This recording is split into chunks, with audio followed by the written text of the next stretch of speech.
Evangelho de Mateus 8, de 1 a 4.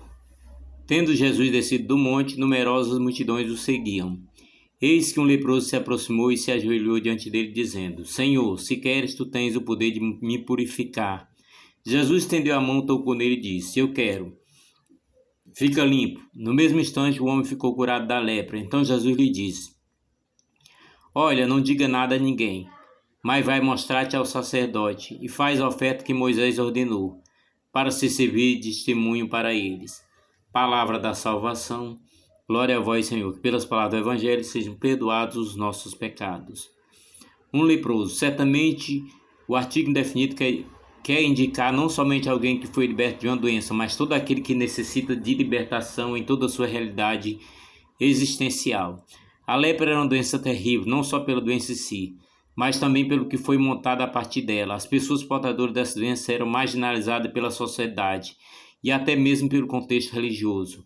Pelo fato de ser uma doença transmissível, o contato deveria ser evitado como uma questão de saúde pública.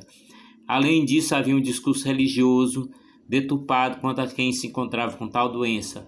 Aquele que estivesse com tal doença manifestava por isso mesmo uma vida de pecado. Tal pessoa permanecia, portanto, sem contato físico, sem um carinho e atenção de familiares e amigos, e era abandonado no lugar próprio dos leprosos. Se ficasse boa, deveria ser apresentada ao sacerdote no templo e depois retornar à sociedade. Caso contrário, morreria abandonado. Entre si, os leprosos formavam uma comunidade de rejeitados. Juntos eram capazes de criar uma unidade, fruto de sofrimento comum vivido. Podiam ser judeus e estrangeiros, apesar das diferenças, mantinham-se unidos no mesmo objetivo e interesse de sobrevivência. Na dor aprendi o valor da unidade. O sofrimento era ali uma verdadeira escola. Hoje, mais do que nunca, o mundo necessita olhar para a cruz de Cristo e somar sua dor à dor do Mestre, a fim de possibilitar uma verdadeira transformação interior na família, passando pela comunidade e até mesmo pela sociedade. Jesus se solidarizou com toda a humanidade, especialmente com todos os sofredores. O leproso reconheceu algo mais em Jesus, não viu somente um homem bom, mas alguém que possui um poder extraordinário jamais visto. Alguém que amava e fazia o bem sem temer nada nem ninguém. Viu alguém capaz de fazer a diferença no mundo. Viu o Filho de Deus. Por isso seu primeiro gesto foi de humilhação total e reconhecimento do senhorio de Jesus sobre ele. Colocando-se de joelho, confirmou sua fé em Jesus. Sequer tem o poder de me curar, demonstrando que o poder libertador vem somente de Jesus. Seu olhar foi tão forte na direção do Salvador que ele nem se lembrava da norma de não se aproximar de ninguém. Isso significa que somente Jesus Cristo é a norma absoluta para o cristão e para o mundo. Jesus teve compaixão daquele homem humilhado pela doença e pelos seus irmãos, uma clara demonstração de satisfação com o código de pureza desumano, o qual, em nome de Deus, marginalizava e indiretamente matava as pessoas. Não temeu se misturar com aquele pecador, nem carregar sua impureza sobre si, pois seu desejo é libertador. Tocou aquele leproso, quebrando assim mais uma vez o código desumano.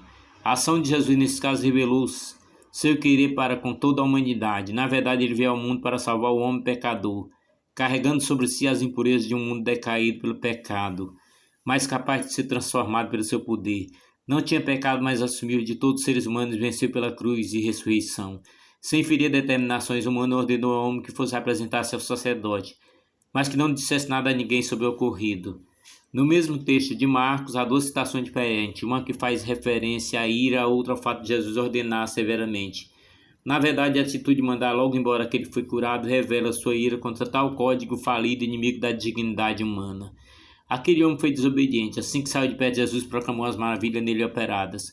Consequentemente, Jesus ficou condenado pelo código de pureza, pelo fato de ter tocado impuro, e por isso já não podia entrar mais numa cidade. Mas o povo saiu ao seu encontro, pois nele encontrou a verdadeira libertação, vinda de Deus.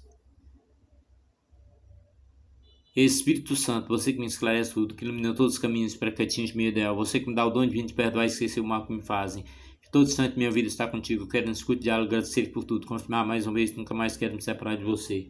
Por maior que seja a ilusão material, será minha vontade de sentir o dia estar com você e todos os meus irmãos, na casa do Pai, lá no céu. Vivamos em nome do Pai, do Filho e do Espírito Santo. Amém. Vivamos em nome do Salvador, nosso Senhor Jesus Cristo. Vivamos em nome do Pai, do Filho e do Espírito Santo. Amém.